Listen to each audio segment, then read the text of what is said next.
Perkenalkan, nama saya Gusti Madya Mahesa. Saya akan menjelaskan dan menyebutkan bagian dari sistem dan struktur politik ekonomi Indonesia masa demokrasi liberal.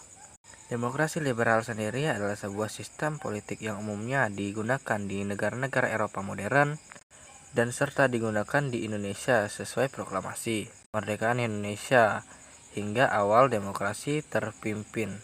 Bagian-bagian dari demokrasi liberal sendiri adalah yang pertama adalah A. Perkembangan politik pada masa demokrasi liberal. Yang ke B adalah Kabinet Sukima yang pada tanggal 27 April hingga 1951 hingga 3 April 1952. C. Kabinet Wilopo yaitu dalam waktu 3 April 1952 sampai 3 Juni 1953. Bagian yang ke E, Kabinet Ali Sastro Midjojo 31 Juli 1953 sampai 12 Agustus 1955. Yang ke B, yang ke E, Kabinet Burhanuddin Harahap 12 Agustus 1955 sampai 3 Maret 1956. Yang ke F adalah Kabinet Ali Sastro Midjojo yang kedua 20 Maret 1956 sampai 14 Maret 1957. Yang ke G adalah Kabinet Juanda. 2. Sistem kepartaian. Sistem kepartaian yang berlaku di Indonesia pada masa demokrasi liberal adalah sistem multipartai. Dasar hukum dari sistem kepartaian adalah Maklumat Pemerintah 3 November 1945. Melalui sistem ini, interaksi antara partai-partai di Indonesia mengalami dinamika yang sangat dinamis pada masa demokrasi liberal. Berikut 4 partai besar yang mendapat perhatian besar dari masyarakat. A. PNI atau Partai Nasional Indonesia.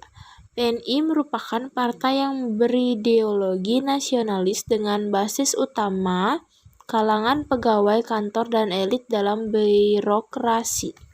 B. Partai Masyumi atau Majelis Syuro Muslimin Indonesia. Masyumi merupakan partai yang mewakili kepentingan politik Islam dan dianggap sebagai partai besar di negara. Masyumi memiliki permasalahan dalam organisasi internal partai sehingga menimbulkan perpecahan antara golongan Islam modernis dan tradisionalis. C. Partai NU atau Nahdlatul Ulama. Partai NU ini merupakan pecahan dari Partai Masyumi. Partai ini didirikan oleh tokoh-tokoh Masyumi yang memiliki ideologi Islam tradisional. D. PKI atau Partai Komunis Indonesia. PKI pernah melakukan pemberontakan di Madiun tahun 1948, namun masih diperbolehkan untuk berpolitik pada masa demokrasi liberal. 3. Pemilu tahun 1955.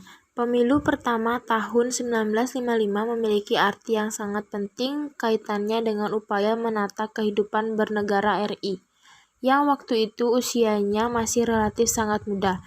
Melalui pemilu, rakyat diberi kesempatan untuk memilih wakil-wakil mereka yang akan duduk di kursi DPR.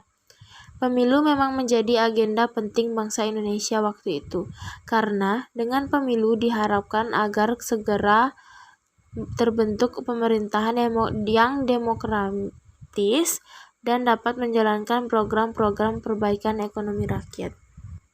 Sekian pemaparan materi kami, saya ucapkan terima kasih.